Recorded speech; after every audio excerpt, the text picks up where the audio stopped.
Good. So, welcome to Military Guna TV. Thank you very much for joining me. And today we're going to just do the preview. Now, this is a pre-recorded video. Normally for my previews, I would do a live stream, but based off the time constraint, because I'm quite sure that most of you guys have seen in recent time that I'm not doing a lot of live stream, and I do apologize for that. But I'm consistent with my regular uploads because I can do them in the night and drop them by in the morning.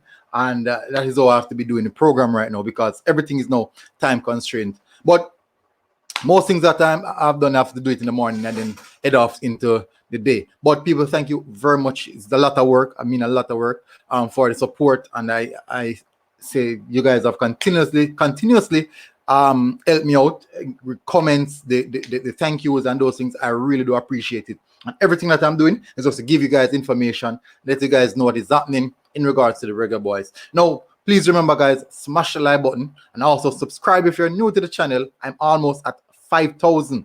Can you imagine? I'm almost at 5,000. If you are my 5,000th subscriber, just put it in the comment section. Said, hi, I'm your 5,000 subscriber. So if you see it, well, I don't think you would see it, but I'm not sure if you're gonna know. But anyways, thank you very much. So continue smashing the like button, continue to hit the subscribe button as well, because I honestly do appreciate it. We're going to get into the preview of the Jamaica Reggae Boyz versus Costa Rica. And guess what? Costa Rica is not a team that we can say we have a good record against, because we don't. We do not have a good record against Costa Rica. And I believe that this will be the biggest test of the Gold Cup campaign for us so far. They're a better team than Suriname. They are also a better team than Guadeloupe, and they definitely showcase that on the given days. Now, things we have to remember: football is not won on paper, but in the same sense, they do have quality, senior, experienced players, and in any tournament, in any competition, experience is a big factor, a massive, massive factor. Your talent can carry so far, but experience and talent, dangerous combination. So, let's go into the team itself. Let's understand what is the Costa Rica versus Jamaica head to head.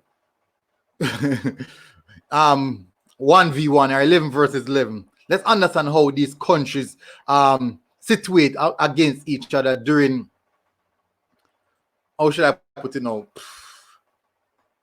How well Jamaica stack up against Costa Rica. Because I'm being honest, it's not the best. It's not the best. So, the all-time record, I'm going to give you some stats on the all-time record. Then I'm going to give you some stats on the last 6 games that we have played this Costa Rican team. So for the all-time stats, so we have 28 appearances, 28 games we have played against Costa Rica. 28 games. No, out of that 28 games, we have only mustered. We have only mustered. I'm gonna show you guys. It's not the paste mustard that you use. Mustard in what you can gather together. We have only accumulated 4 wins in out of 28 meetings. 4 wins. So the meetings go way back into the 1966 region, people. 1966. So that's how far it goes. Way back. Now, out of 28 games, we have only won 4. That's less than 10%. I believe. No, that's not less. That's 20%. I've only won 20% of it. Is that 20? Yeah, that would be 20. Wow. Oh, it's not so good. But anyways, we have had 11 draws, and Costa Rica seen 13 victories out of these games. 13 victories. 13 victories, people. Please remember, I'll be doing I'll be setting up the team, sorting out the team so you guys can see what team I will be selecting, and I would prefer to see on D-Day. I'm going forward. Now, we have also scored. We have scored during that time period. All right, so Costa Rica scored 53 goals in that 28 meetings. We have only scored 14 goals in 28 meetings. 14 goals. Our biggest margin of victory came in 1996, twice in September, when we beat them 2-0. That's the biggest margin of victory I've ever had over them. The largest margin of victory. Now, their largest margin of victory is quite significant. I'm talking about 6-0, 7-0, and the biggest one of them all, 9-0, which was in the 24th of February, 1999. Those large margin. Now, let's roll back into more recent time and get a better understanding of what's happening. So you guys, as you guys can see on my screen, it's a bit of breakdown of how could I put it now? Our last set of fixtures and where how these fixtures. So, for example, I have CONCACAF Gold Cup fixtures, World Championship, World Cup qualifiers, CONCACAF Gold Cup again. Then we have friendlies. So these are the brackets that it's separated in. These are the brackets that it's separated in. But so let's see. So in friendlies, we have played 4 games in friendlies in recent times. 2010, we lost 2 games in 2010. We lost 1, we won 1, we lost 1. We won 1, I should say, 1-0. Then we lose the next, then we drew the next one. In 2012, we drew 0-0 again. And then in 2019, which is our more recent meeting, we lost that game 1-0. Then now in the World Cup qualifiers, in the 4th round, Group B, we faced off with them in 2016. They defeated us 3-0. And then now we met them twice again, twice in that same year. And we drew them 1-1. Now, then now again in the World Cup qualifiers, CONCACAF 4th round, CONCACAF Gold Cup Gold Cup, we drew with them in 2015, 2-2. Then now, World Championship, World Cup qualifications again, we drew them 1-1, and then they defeated us 2-0. So we're not having the best history. And then another game in 2009, they defeated us 1-0. Now let me move into the stats of the more recent, like the last 6 games that we played against them. So this is the more recent tally, because we know the history now. We have been through the history in regards to the 28 appearance team meetings, and we have only won 4 of them. Let's come into the last history, more recent history. So the last 6 games, we scored 4 goals. They scored 8. They conceded. We conceded 7. We conceded 8. I should have said, and they conceded 4, which is vice versa. So that would be the norm. Now they have 3 wins in the last 6 games that we have played against them. 3 wins, 3 victories. Guess what we have? None. We had none, and then 3 draws and 3 draws. So that is how it's situated for us, between us and Costa Rica. Not the best in regards to this. I'm expecting a really rough game. Or largest, as I said, the largest margin that we've ever, the most goal that we've ever scored against Costa Rica in one single game is actually 2 goals. That is the most goal. The most. And that's not a good stat. I'm being honest, that's not a good stat. That's definitely not a good stat. And so I'm going to roll over now into the predicted starting lineup. And I know most of you guys are expecting that, the predicted starting lineup. But I'm looking at things right now, and I'm saying that this game is going to be a very complicated one.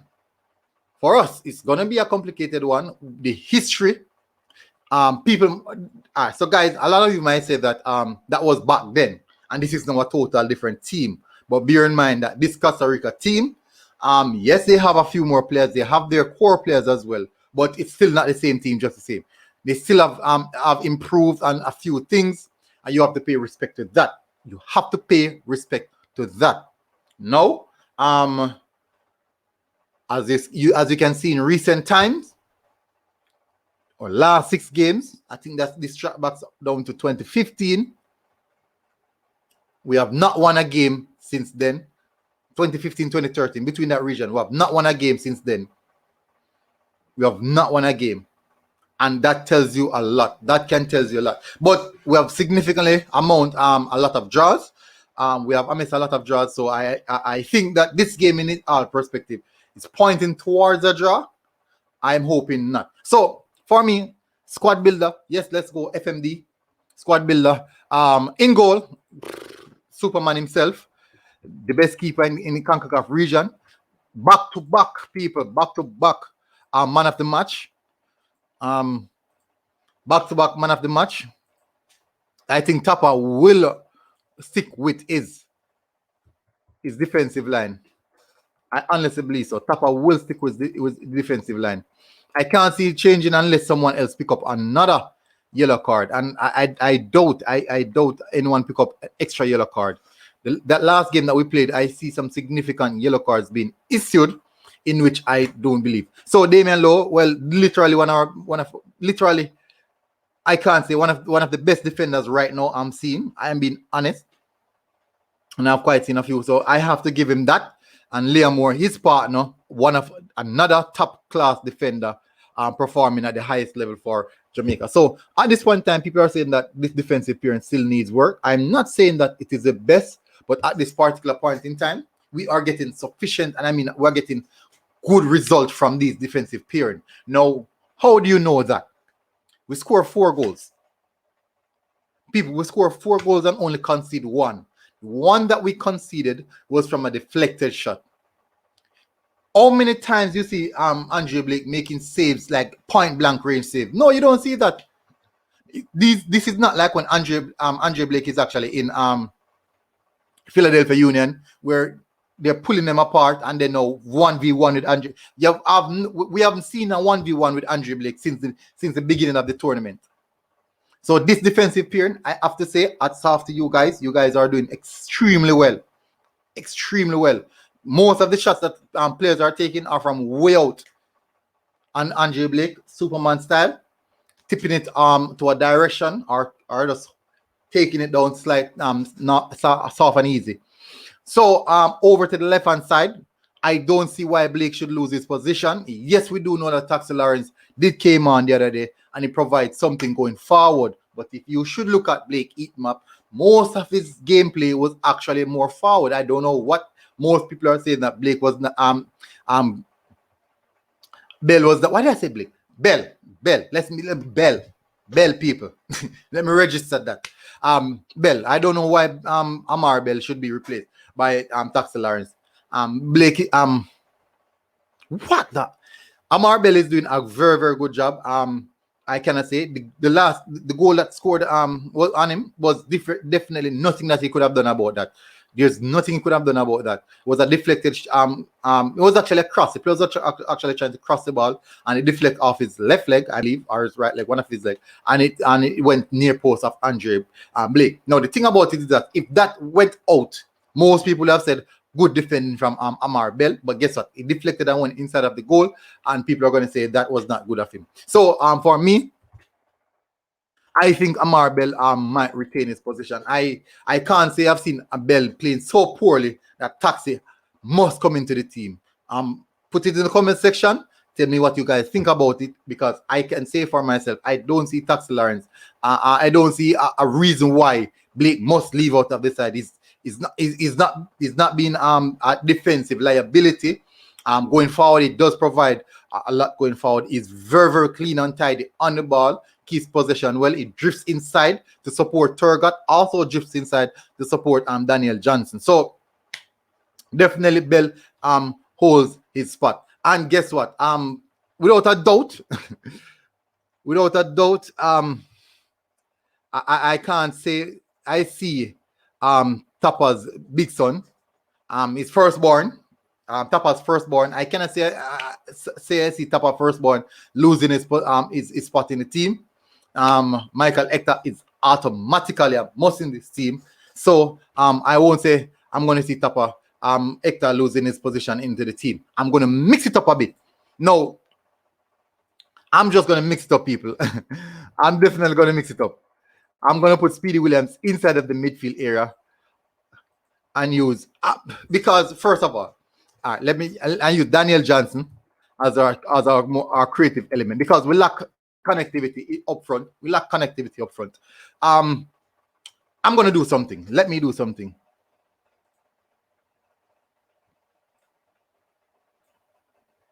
All right, so that is what I have in mind. Use 2 box to box, leave Hector, let him zone that area.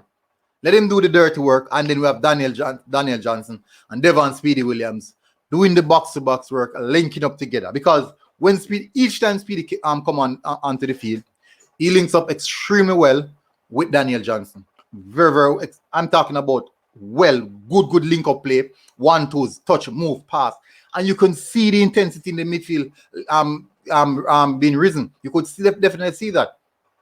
So we have a bit more creativity in Daniel Johnson going forward with the license to go forward, and Devon Speedy Williams assisting him. Then Michael Hector doing the cleaning up around the defensive third. It's dangerous to have Michael Hector right there, but at this particular time, having both of them, Daniel Johnson and Michael Hector, sitting as a double pivot, I believe that it is allowing the team to sit too deep, because Michael Hector's first intent is to defend. He's a defender, so he's going to pull back the team. Now, I like the fact that Liam Moore and Damian Lowe love to push forward as a centre back, so they try to push the team forward, but I believe that the midfield is where we're finding most of our issues, and that is where we need to sort out. So over onto the right hand side, I'm going to give Flemings a start. Flemings definitely deserve a start. He deserves a start, and give Blair Turgott a rest. Give Blair Turgott a rest this time around. What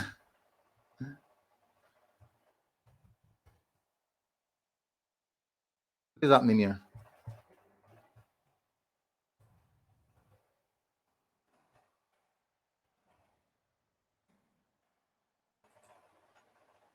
What?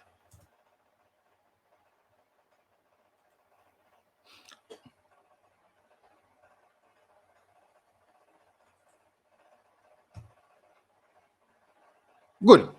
So finally, and Leon Bailey, I believe that Leon Bailey is going to start. Tapa is actually scared to take him off the pitch because he knows the backlash that he's going to get.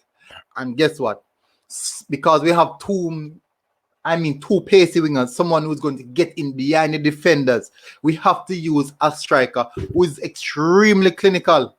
We have to use a striker who's extremely clinical and someone who can help link up play with those two players. We have two high-touch wingers, which is Junior Flemings and Leon Bailey. We need a high-touch striker, someone who's going to complement the two wingers.